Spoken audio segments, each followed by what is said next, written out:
In tonight's news, the Audit Commission criticises the recycling fund for processing applications too slowly. There's a lackluster debut for Asia's first Saudi-linked exchange-traded fund.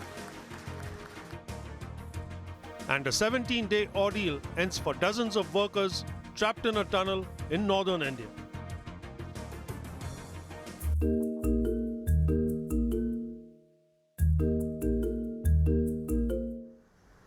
As part of its goal to reduce waste, the government launched a fund in 2015 to subsidize the recycling industry. The recycling fund received 2 injections of $1 billion each. As of March this year, it granted $855 million to around 2,600 applicants. Another $166 million went to the Hong Kong Productivity Council as an implementation fee and other expenses. But an investigation by the Audit Commission revealed that certain vetting documents were missing from the government's engagement contract with the council. There were also no records documenting the Environmental Protection Department's annual fee review. Some fund applications took very long to process. 1 in 6 took over half a year, while 19% were rejected. The government explained that delayed or rejected applications were usually caused by incomplete paperwork. Auditors said that more must be done to help applicants. Even after applications were approved, recycling operators faced another long wait for funds to be disbursed. 1/6 of applicants waited an average of 26 days between 2020 and March this year, exceeding the stipulated time frame of 14 days. Moving forward, the Commission urged the fund's managers to boost performance by setting specific targets, such as a minimum number of on-site inspections to conduct. The Environmental Protection Director agreed with the recommendations. Raymond Yang, Cable News.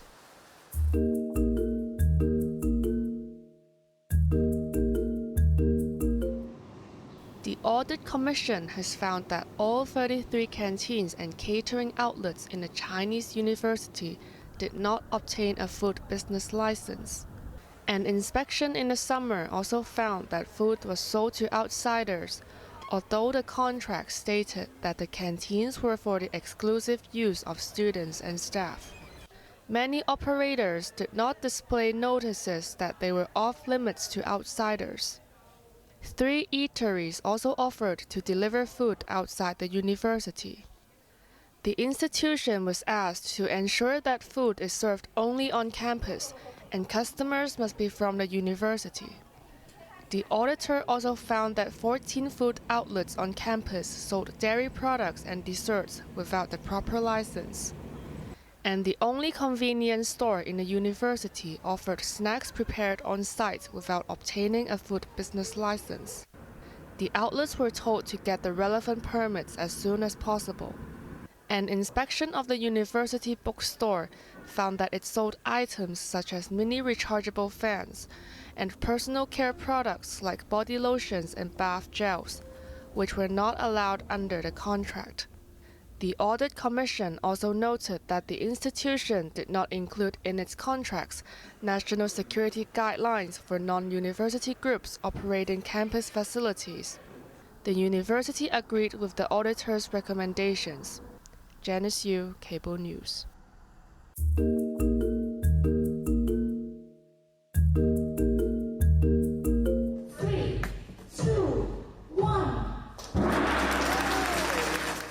In a first for Asia, an exchange-traded fund tracking Saudi equities made its debut in Hong Kong today. The CSOP Saudi Arabia ETF tracks the performance of 56 blue chips listed on the Saudi bourse, including Aramco and the world's largest Islamic bank, Al Rajhi. Yassid Al-Humed, Deputy Governor of Saudi Arabia's Sovereign Wealth Fund, which is an anchor investor, described the ETF's launch as a significant milestone. His views were echoed by financial chief Paul Chan. Hong Kong is no doubt best positioned to connect Saudi Arabia's boundless investment opportunities and investors in Asia and beyond. Today is just the beginning. We keenly look forward to more mutual financial cooperation, further boosting financial connectivity and capital flows between our two regions. The fund's manager was hopeful that it will attract investors. We think Saudi Arabian market is a rising star, is a new source of growth. So in this area, in Asia market, and our investors love to have like a growth stories, growth investment themes. Despite the hype, the ETF was met with a muted response, gaining just 0.8% at the close. Raymond Yang, Cable News.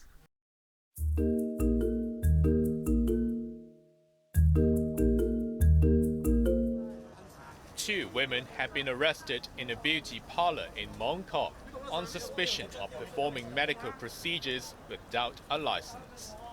In a joint operation with the Department of Health, police officers posing as customers visited the center on 655 Nathan Road. They found large quantities of Botox shots and other regulated medicines, which could only be administered by doctors. Superintendent Alan Chung said that some customers who displayed symptoms of allergy after cosmetic treatment were given antibiotics.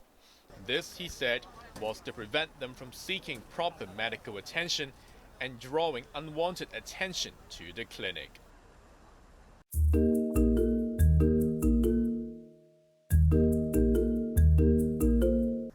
The Fire Services Department is lowering its requirements for recruits starting on Friday.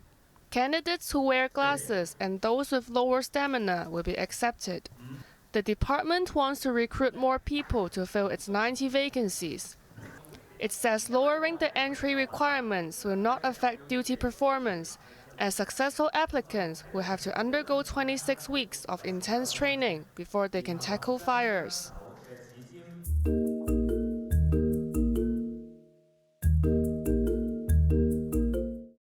It was an emotional ending to a 17-day ordeal as 41 construction workers were rescued after being trapped in a collapsed mountain tunnel in the northern Indian state of Uttarakhand. All appeared to be in good spirits and were welcomed with garlands. They said they never lost hope and kept their spirits up by walking and doing yoga. The laborers were trapped when a section of a 4.5-kilometer long tunnel under construction collapsed after a landslide. A narrow pipe enabled them to receive food, water, medicines, and oxygen, which had grabbed India's attention, faced several delays due to equipment failure, and the final few meters of rock and soil had to be drilled by hand before the workers could be pulled to safety.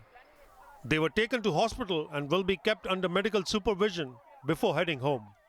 Doctors said they would require long-term attention and may suffer from post-traumatic stress.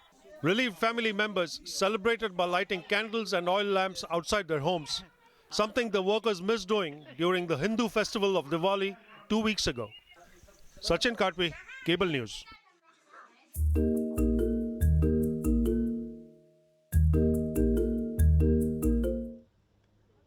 As efforts to extend a ceasefire in Gaza continued, Palestinians in the occupied West Bank welcomed the release of the latest batch of prisoners freed by Israel. There was a rousing reception for 30 Palestinians, many of whom said they were ill-treated while imprisoned in Israel.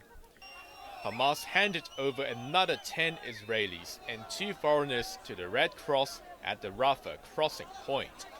They included 17-year-old Mia Leinberg, who was accompanied by her pet dog. About 240 people were seized and 1,200 killed when Hamas raided southern Israel last month. Israel responded with land and air attacks that killed 15,000 Palestinians, including 6,000 children.